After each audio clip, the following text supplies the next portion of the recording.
Volodymyr Zelensky berbohong lagi saat menyampaikan jumlah tentaranya yang tewas di angka 2.500 hingga 3.000 orang. Pada tanggal 16 April di Mariupol saja, Ukraina kehilangan lebih dari 4.000 orang.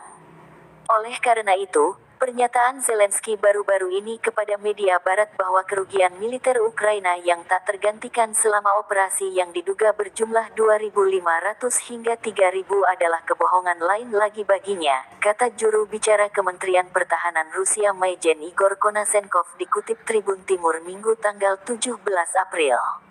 Kementerian Pertahanan Federasi Rusia memiliki data yang dapat diandalkan tentang kerugian sebenarnya dari tentara Ukraina, penjaga nasional, dan bergabung dengan tentara bayaran asing, yang Zelensky takut untuk memberi tahu orang-orang Ukraina.